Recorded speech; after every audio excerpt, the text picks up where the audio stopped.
네, 땅투기 전수조사 대상과 범위가 계속 확대되고 있는데요. 경찰 수사도 속도를 내고 있습니다. 지금까지 경기 지역에서 나오고 있는 투기 의혹 사례부터 대상자들에 대한 처벌은 가능한지까지 취재 기자와 함께 자세히 짚어보겠습니다. 박희봉 기자. 네. 네, 경기 지역의 땅 투기 조사가 전방위적으로 확대되고 있는데요. 현재 경찰 수사 어떻게 진행되고 있습니까? 네, 정부가 LH에서 촉발된 부동산 투기 의혹뿐만 아니라 모든 재개발 관련 불법 투기를 잡아내겠다고 천명하면서 관련 수사가 대폭 확대됐습니다. 이번 수사의 주축을 맡고 있는 경기 남부경찰청은 수사팀 규모를 확대해서 기존 특별수사대의 강력범죄수사대와 일선 경찰서까지 투입하는데요. 수사 인력이 2배 정도 늘어나는 겁니다. 경기 남부청 부동산 투기 특별수사대는 지난 29일부터 LH 본사와 경기도청, 안산시청 등에 대해 압수수색 영장을 집행 중입니다. 경찰은 정부 합동조사단으로부터 수사 의뢰받은 18명 외에도 6명을 추가로 입건했는데요. 이에 따라 LH 투기 의혹 관련된 인물은 현직 18명, 전직 2명, 일반인 4명 등 모두 24명으로 늘어났습니다. 네, 도내 지자체를 대상으로 한 조사에서도 투기 의혹 사례가 계속 나오고 있죠. 네. 먼저 이번 사태의 중심이 된 곳이 3기 신도시 예정지인 시흥 광명지구입니다.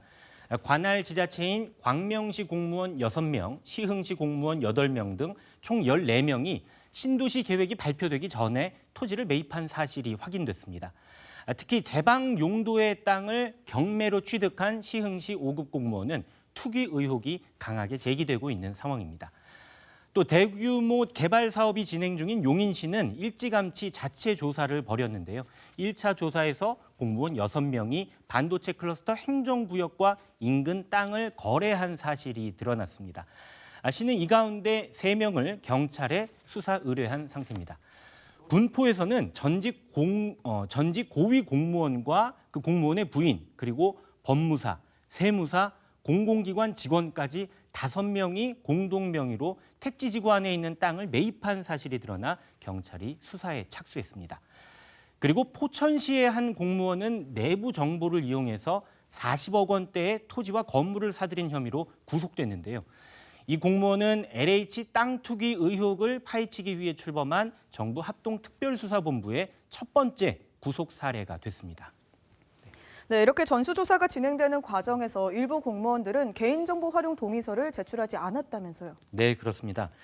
경기도가 지난 23일까지 땅 투기 조사 관련 동의서 제출을 집계한 결과 경기도청은 현직 공무원 6,053명 가운데 95%가 개인정보 제공에 동의했고 경기주택도시공사 GH는 92%가 동의서를 제출했다고 합니다.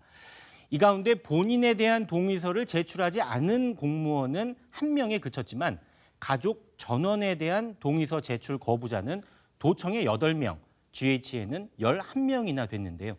문제는 공무원 본인의 경우에는 동의서를 제출하지 않으면 규정에 따라 중징계가 가능하지만 가족들에 대한 동의서는 제출하지 않아도 처벌 규정이 없다는 겁니다.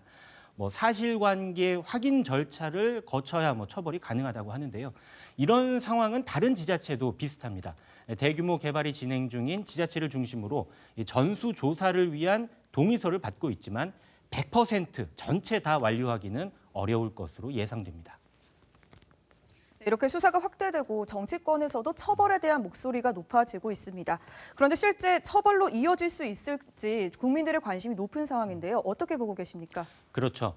일단 정부 여당은 땅 투기 의혹이 밝혀지면 형사 처벌을 넘어서 불법으로 거둔 이익을 철저하게 환수하겠다는 방침입니다. 공적 정보를 이용해 투기한 공직자는 친일파 재산 몰수법을 준용해서 과거에 얻은 부당이익까지 모두 환수하겠다고 밝혔는데요. 투기 의혹을 받고 있는 대상자들을 처벌할 수 있는 근거 법률로는 공공주택특별법과 부패방지법 그리고 공직자윤리법 등이 거론되고 있습니다. 자, 먼저 일단 공공주택특별법에는 업무 중 알게 된 정보를 목적 외로 사용하거나 타인에게 제공 누설한 자에는 5년 이하의 징역 또는 5천만 원 이하의 벌금에 처하게 돼 있습니다. 그리고 부패방지법에도 이렇게 재산상 이익을 취할 경우에는 징역이나 벌금에 처한다고 명시가 돼 있습니다. 보시는 것처럼 징역은 5년 이하, 7년 이하 하지만 벌금은 5천만 원, 7천만 원 수준인 것이죠. 경찰이 풀어야 하는 건 업무상 취득한 미공개 정보를 투기에 이용했다는 사실을 입증해야 하는 겁니다. 그렇지 않으면 수억에서 수십억 원의 차익을 챙기더라도 수천만 원 정도의 벌금만 내고 사태가 마무리될 수도 있습니다.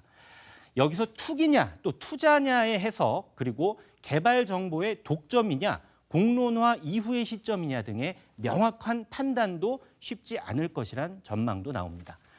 혐의 입증을 위해서는 개발 정보 입수 시점과 또 얼마나 구체적인지를 확인해야 하는데, 그렇지 않으면 솜방망이식 처벌로 끝날 가능성도 배제할 수 없다는 게 전문가들의 지적입니다. 네, 여기까지 듣겠습니다. 박희봉 기자 수고하셨습니다.